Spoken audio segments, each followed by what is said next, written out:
Yeah, I thought I'd do a little update on them nucs I built, the mate nucs. I ended up having to modify them. I still got the disc on the front, but I really like them. They're working really good. I had to put a top feeder on because the little baggies, that just wasn't working. And then I had to run a gasket around here because the bees were escaping when he first loaded them. You know, you got to close them up for a few days. Well, they'd escape.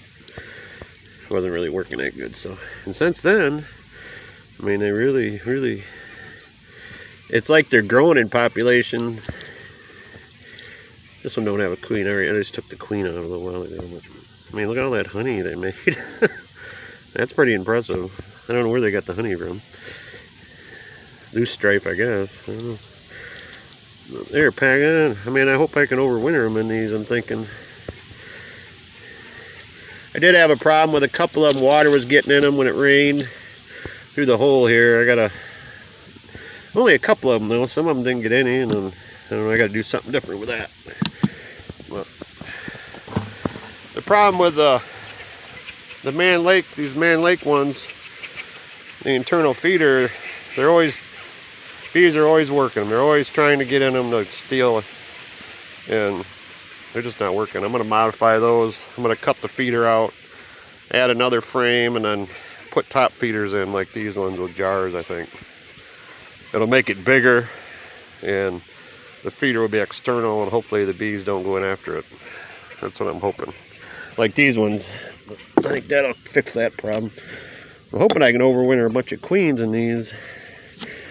And they're really doing well. I mean, it's like they're growing actually. There hasn't been no brood hatching. They're definitely not losing bees, I know that. A couple of them the bees didn't take in, but for the most part they all took, and seems like about every one of them had the queen come back. I've been probably close to, not a month, but maybe 2 or 3 weeks I've had these going. I'm really liking them actually.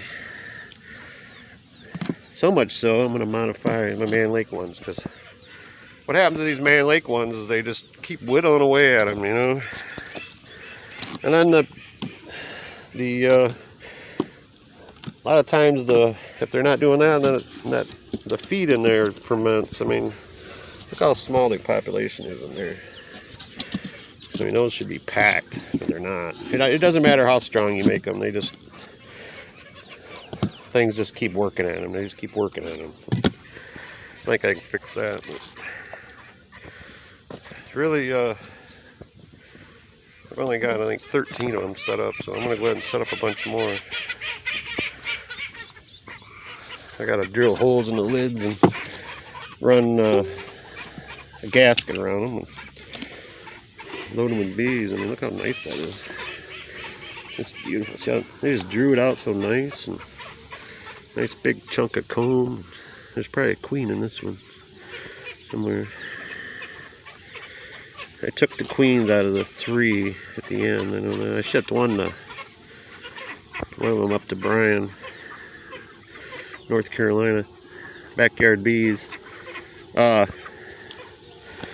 that's another thing too. Yeah, that's all full eggs. That's another thing too, is the queens seem to be growing fast, bigger than these. They're getting better nutrition. You know, obviously because they got a nice strong workforce to feed them, and they're bringing in pollen and whatnot. But I need to change these. I got some getting the nucs put in the doubles. These are all divided. There's 5 frames on each, 10 frames actually on each side. But getting ready for winter here. A couple of these nucs in this row I had to combine. They just didn't seem strong enough. I could either add brood to them or just combine them. So I just combined. Those are ready to go into I got that one faced the other direction. I'm going to put these two together in one of these division board boxes, or whatever you call them. There's 10 frames, 5 on each side, so I got a little feeder in there, feeding them. Gonna bulk them up. And anyway, I got a guy coming for a queen, so I better get busy here.